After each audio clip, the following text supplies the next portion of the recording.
Hello and welcome back to my channel. If you're new here, my name is Andrea and I am the face behind COSMAUDÍ, which is typically a crochet brand, but today I want to teach you how to knit. Especially if you're a crocheter who's been wanting to learn how to knit, this video is going to be beginner friendly, and even if you don't know how to crochet and want to learn how to knit, this video might be for you. But I am specifically going to be talking towards crocheters because there's been so many crocheters that tell me that they want to start to learn how to knit but don't know where to start, find it really confusing, overwhelming. So hopefully this video is for you if you resonate with any of those things. I'll be covering 5 topics in today's video, which include casting on, knitting, purling, casting off, and troubleshooting, and obviously we'll be going into depth into each one as I get to the topic, but I just want to say that I am going to be making some generalizations here. Obviously knitting is a very technical and different fiber art than crochet, so there's many different things I could talk about, but I'm just going to try to simplify things for today's video just so that beginners can kind of understand what I'm talking about. So when I say, oh, this is how you cast on, this is how you cast off, this is how you knit, this is how you purl, just know that that's not exclusive. There's many different ways to do these techniques, and just do what is most comfortable for you. I'm going to be showing you what I prefer, but again, there's a whole world of knitting out there, and I'm actually going to link some resources and different videos down below in case you're interested in checking out these different knitting techniques, etc., etc. Hopefully after watching the video, you'll be able to knit, or at least have a better idea of how to knit if you're not physically doing it while you're watching the video. I highly encourage you though to try, and if you need to, pause, slow down, do whatever you need to do to help you learn how to knit. I quickly just want to say that your knitting journey is going to be personal to you, so don't worry if you're not picking it up right away. Try not to compare yourself to other people and just enjoy it for what it is. You know, it's a new fiber art. Maybe you've been crocheting for years. That doesn't necessarily mean that you're going to be an expert when you start knitting, so just have fun with it and enjoy. Okay, so we're gonna get right into it. So the first thing I'm gonna try and teach you is how to cast on.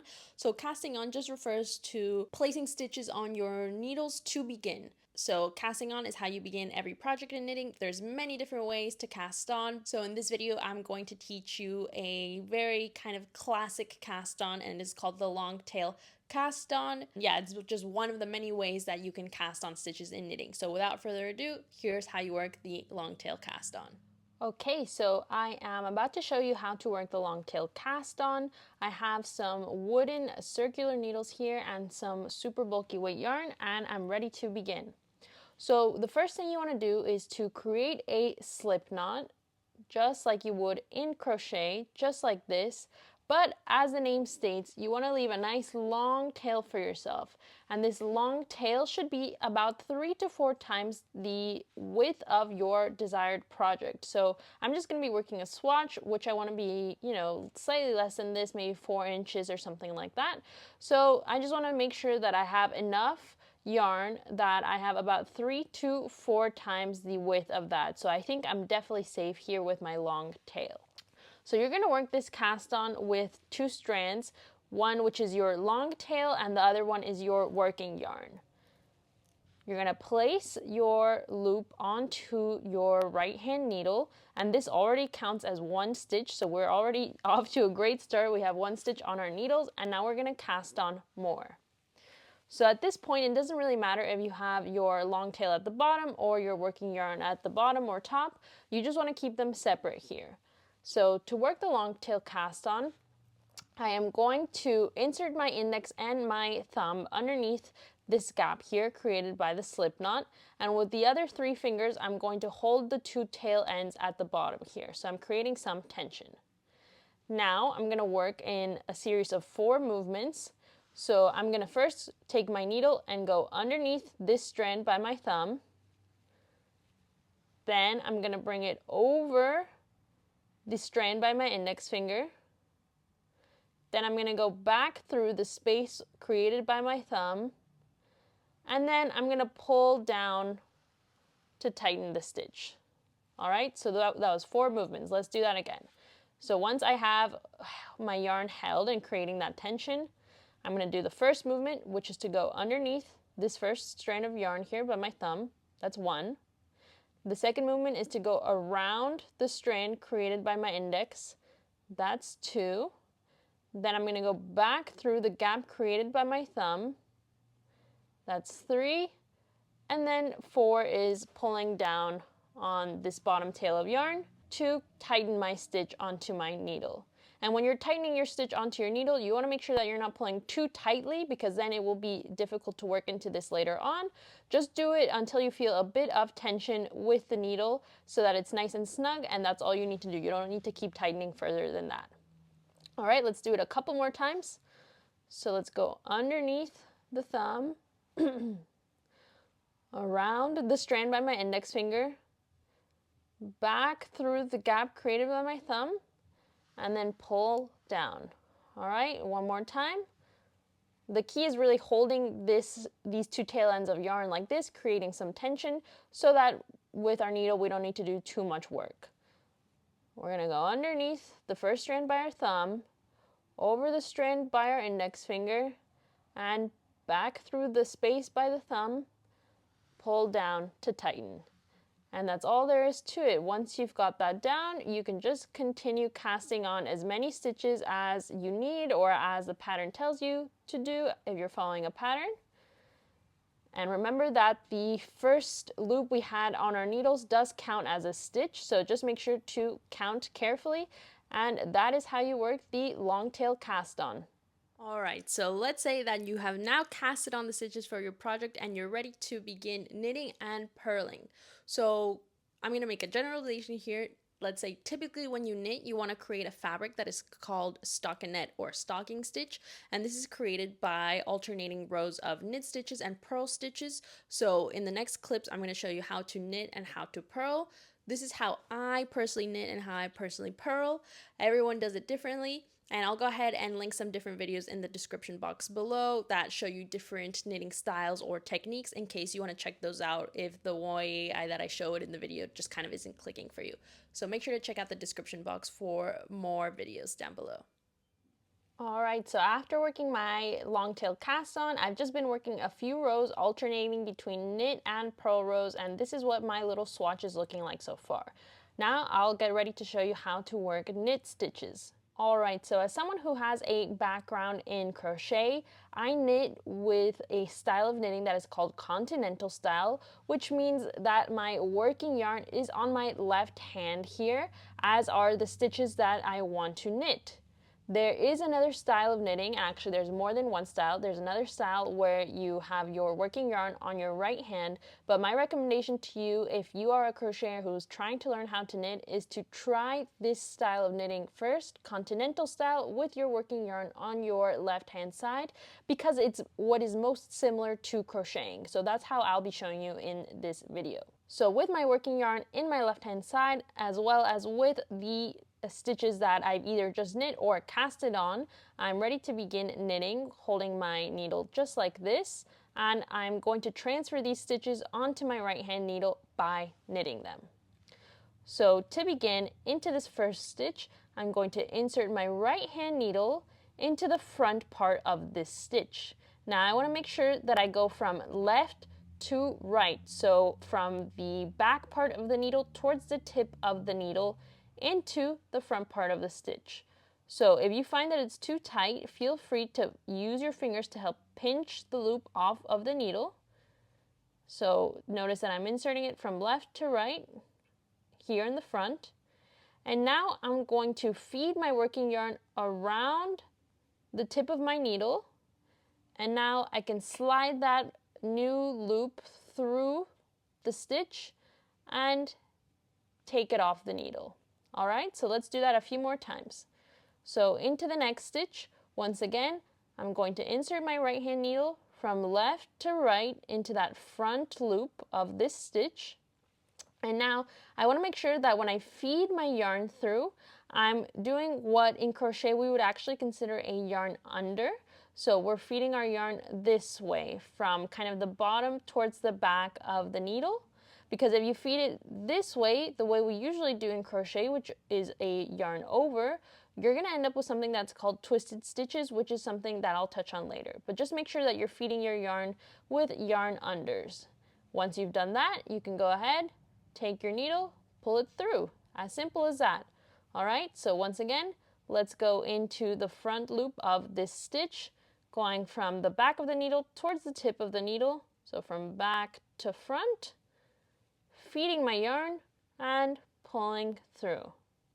And that is what is called a knit stitch.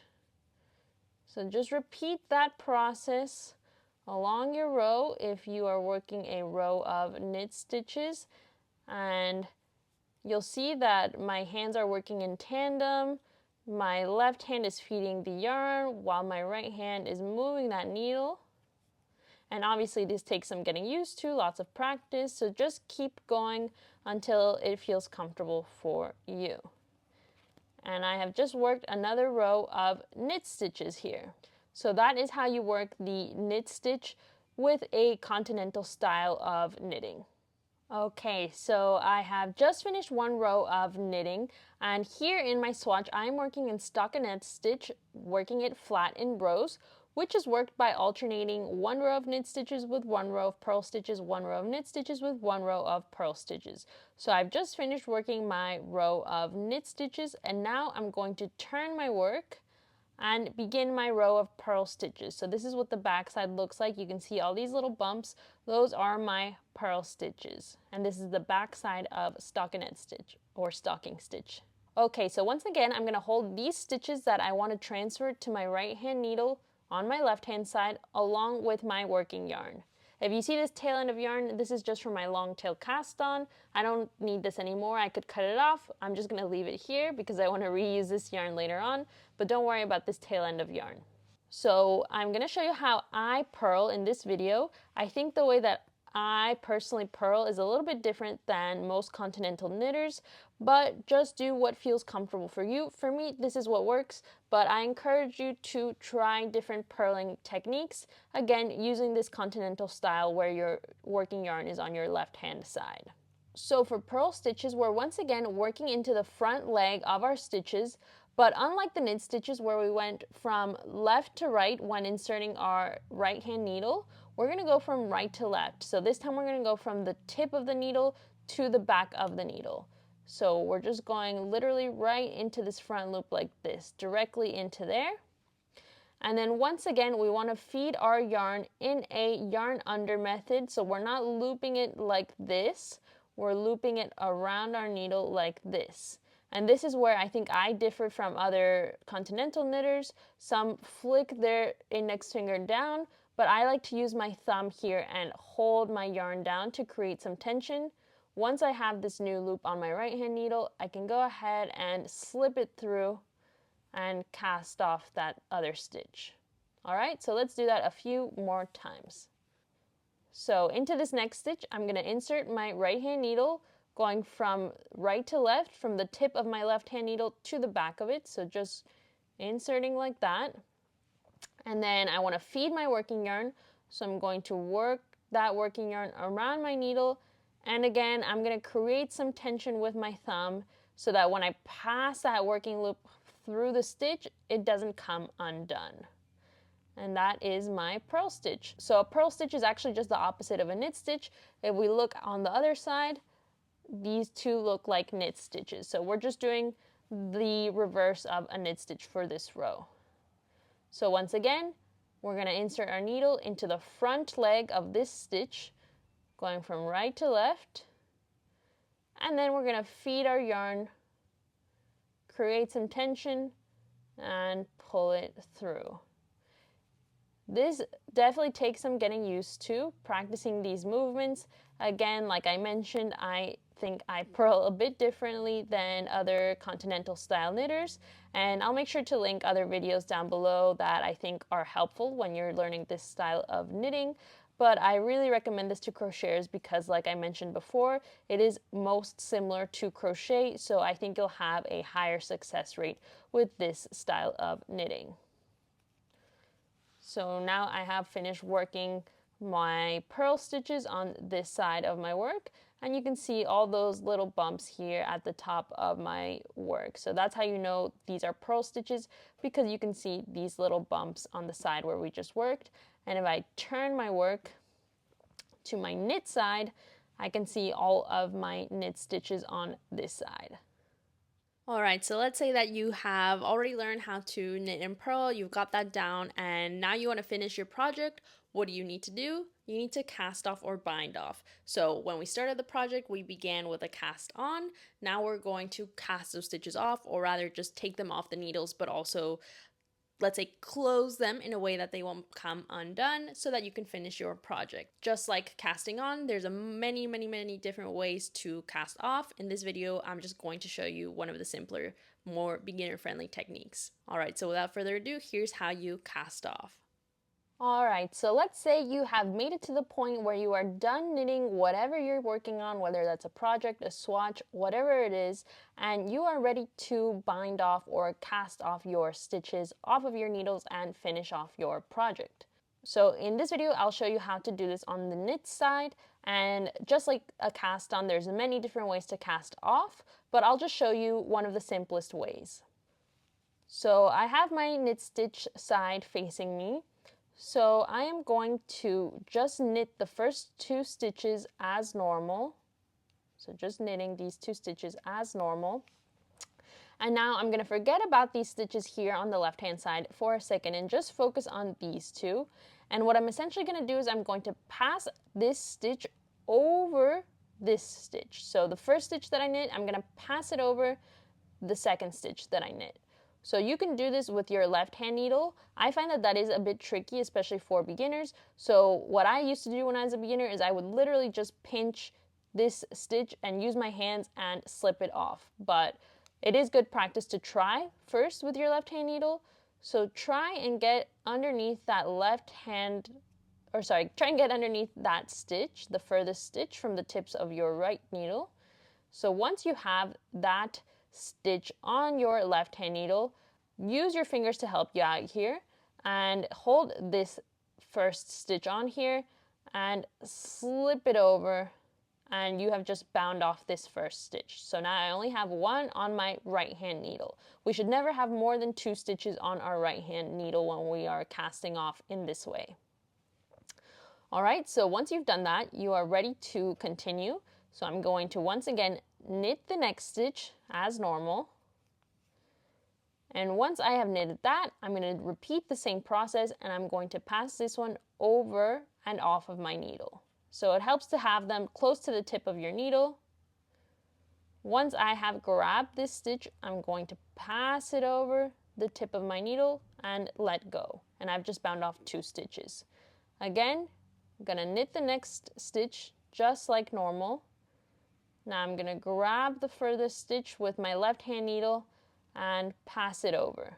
So when you're working this cast off or bind off, I recommend that you try and work loosely, because if you work too tightly, your work will pucker here at the top, and you'll have something that's maybe loose at the bottom, loose in the middle, and then very tight at the top. So if possible, try and work loosely. It's okay if you're just a beginner practicing, but it does help to work a bit loosely. And that's really all there is to this cast off. If you like to think of it in crochet terms, because I find that that actually does help me, we are essentially just working slip stitches on our right hand needle. So after we have knit the stitch that we want to cast off next, we have these 2 stitches on our right hand needle. We're literally just slipping this stitch underneath this stitch. So just working a slip stitch. Just like that. And see how I didn't even use my needle here, I just used my fingers. Do whatever is best for you. Like I mentioned before, when I was a beginner, I found it quite hard to grab those stitches with my left hand needle. I still struggle with it, honestly, but I am not afraid to say that I definitely used my fingers to help me cast off when I was first starting out. We are at the last stitch here, so I'm just going to knit the last stitch. Once again, slip my stitch through, and when I have 1 stitch left, I can go ahead and cut my yarn. I don't have scissors on me, so I'm just gonna rip it. And then I just like to slip that tail end through the last loop. And obviously this is a tiny little swatch, but now we have cast it off, and Again, this bind off is a bit tight, so there's not that much stretch to it, but if I were to block my work, I could definitely block this into a rectangle. And now that I've cast it off, those stitches aren't going anywhere, and my little swatch of fabric is complete. Alright, so now going into troubleshooting, I'm just going to cover two things that I see are pretty common among beginner knitters. So the first thing is twisting your stitches, and the second thing is dropping your stitches. So each one kind of has its own issues, but thankfully they're pretty easy to fix. So I'm going to go ahead and show you what to do or what to look out for these two things. One of the most common mistakes I see beginner knitters making is twisting their stitches. So if your fabric looks something like this when you are learning how to knit, it is very likely that you are twisting your stitches. Notice the difference between this swatch of fabric and this swatch of fabric that I've just finished knitting. So you can see here that in our swatch that we just made, there's distinctive V stitches here on our knit side. Right? You can tell these little V stitches apart. The two legs are even on both sides. When we look at our fabric where our stitches are twisted, there's no row of distinct V's here. They all look a little bit wonky. Some lines are longer than others. This leg, for example, is longer than this leg, and that's no good. Unless you're intentionally going for this look, typically we want to stay away from twisting our stitches. So this can happen a number of ways. It can matter how you're inserting your needle into the stitch you want to work into. Instead of going from left to right or right to left, you could be doing it the other way. And it can also matter on how you wrap your yarn around your needle, like I previously mentioned. So just beware of this and make sure that you are working your stitches properly, and you will definitely be able to avoid this no problem. If you are twisting your stitches, that's completely okay. It's something that happens to everyone when they are learning how to start knitting, or maybe not everyone, but most everyone. So no worries, don't be embarrassed. Very easy to fix. So another issue that I see beginners struggle with a lot is when you drop your stitch, immediate panic sets in. So dropping your stitch simply means that, you're in the process of knitting it and it falls off your knitting needles, and maybe 1, 2, or 3 rows come undone. More than that is possible, but hopefully you're stopping it before that happens. So here, thankfully my yarn is kind of fluffy and helps catch, but if you're working with cotton or another plant-based fiber that's a little bit more slippery, it can unravel pretty quickly. So let's say you are in the middle of knitting a row and this happens to you. Oh my gosh, what do? Let me tell you, the good news is you get to pull your handy dandy crochet hook out. So as I'm knitting, I actually always have a crochet hook on hand in case this happens, because this does still happen to me occasionally. And what you're going to do is you're essentially going to just catch this loop and chain your way up your work. So one thing I recommend though before you do this, before you start crocheting, is to just slip your stitches further down your needles to stop dropping stitches. So hopefully you only have to catch one stitch. So once I feel like my stitches are safely away from the tips of my needles, I can go ahead and address this problem. So I'm going to insert my hook into this loop here, and with these strands of yarn, I'm literally just going to chain with them. So once I have a loop on my hook, I'm going to insert my hook underneath here, underneath this first loop, and just chain. All right, I'm going to repeat that process. Going to go underneath this loop and chain, and then underneath the next loop and chain. Now I'm going to go ahead and put it again on my left hand side because I didn't knit it. I was in the process of knitting it and I dropped it. So when I put it on my left hand needle, I want to make sure that I mount it on correctly. So if I look at all my other stitches, I can see that they kind of slant to the right, or rather the front leg is further to the right and the back leg is further to the left. If you can see, they're on a slight diagonal. So I want to make sure that I mount it exactly like that. I'm going to use my left needle and catch the front of that stitch and work it off of my hook.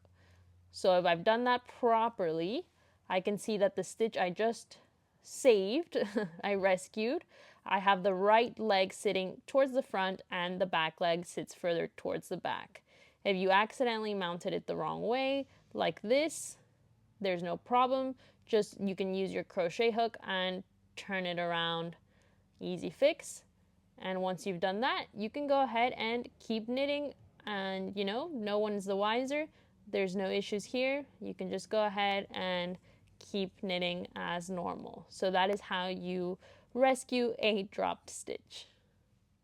All right, and that is it for today's video. Thank you so much for watching. Hopefully that helped make knitting a little bit clearer, or maybe help translate it into crocheting terms so that it clicked for you this time. I hope you take some skills home with you, you practice them. Again, you're not gonna get better unless you practice. So just practice, be patient with yourself, enjoy the process. And yeah, thank you again so much for watching. Please let me know what you think down below. Tell me what I could have improved, what I could have highlighted, and maybe I'll make another video kind of following up on this one, going into different techniques, more in depth into different things. Yeah, just let me know what you want to see from me and I'll try my best to fulfill your wishes. All right. Thank you again so much for watching. Have a lovely rest of your day and happy knitting. Bye.